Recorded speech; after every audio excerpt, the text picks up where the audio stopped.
Recording. I'm currently in my lunch break and I'll try to deplete the battery, and when it's zero I can attempt to charge it fully and measure how much goes in from the outlet. Then I have an idea of the capacity of the battery, but I think that the capacity is okay. When I read it out from the system I get 109 amp hours, which is a normal number for these bikes, so I don't expect any issues specific to the battery capacity causing those problems with range on the highway. I really have the feeling that it's more related to a miscalculation than it is to the actual battery itself. Plus, if I ride the bike at anything below 90 kilometers an hour, it seems to record and behave like mine does. I'm already returning home. I reached half of the stock that I have available, down to 12%. Still going. The weather is still okay. Maybe something to think about if you're getting such an electric bike and the range says, like, for instance, 100 kilometers at highway speeds. Don't get it if you will be doing 100 kilometers every day on highway speeds, because then you will be charging the bike every day to 100% and depleting it to almost 0%. That's not well, it might be possible and it will probably work, but you will degrade the battery way faster if you use it to its full extent all the time.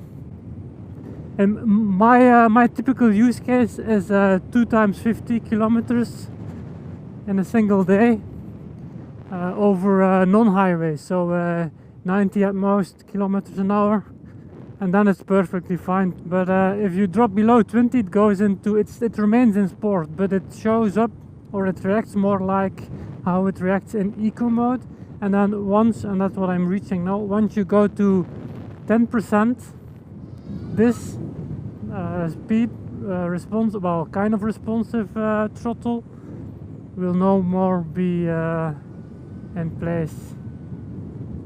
Okay, I was like, it just went from 10 to 8, and if I give it, it still goes a bit, so it's not that drastic of a change. Maybe it will drop more when I reach 5%, we'll see.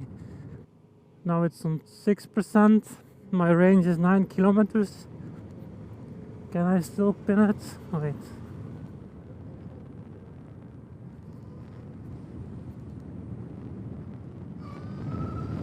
Yeah, it still goes.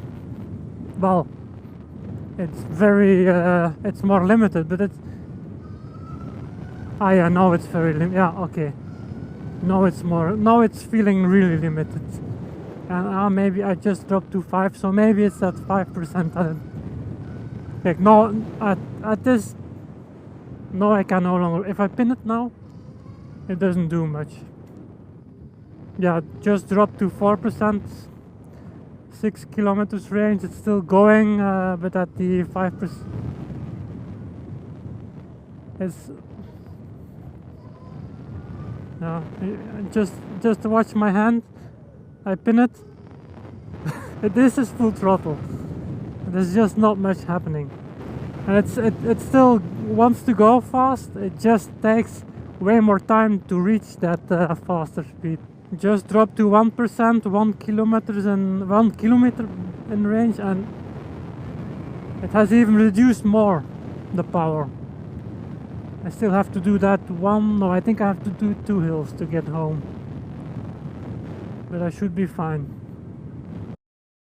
0%, 0 kilometers range, 238 in total. Yeah, and I'm just slowly riding home now. Well, slowly, as slow as traffic allows. But still, you can use it, you can use it. This is some kind of limp mode. It's very unresponsive. You see me using the throttle, it doesn't do much. But if you need to get somewhere, like at a charger for instance, it is still possible. I think I can even put it out toggle it back on. And now I get an, oh no, brake bulb out for, well, this is, the brake light is out. But yeah, it still goes live. I can still use it. Okay, so now it's time to push it in and connect it to the charger. I will use a type 2 220 volt adapter, but this is something I'll put in between a cheap measurement device to get a sense of how much current goes into the bike. So now it's been charging. I just plugged it in. It says it will have to charge 3 hours and 52 minutes. That's what the bike said. But in reality, after those 3 hours and 52 minutes, only 90% of the sock was reached. And then to reach the full 100%, I had to wait for 4 hours and 20 minutes in total. But it still was charging at that. Eventually at 4 hours and 30 minutes it gradually started dropping charge speed, so it took 4 hours and 30 minutes in total to charge from 0 to 100% at the 220 volt socket. That's a 12 amp limited, so that's around 2.5 kilowatt. And the device showed on the display that it had charged for a total of 12,157 watt hours. So at a nominal voltage of 102, that is around 119 amp hours something. So if you take a 10% loss in account, that is pretty close to the 109 amp hours that the BMS told us.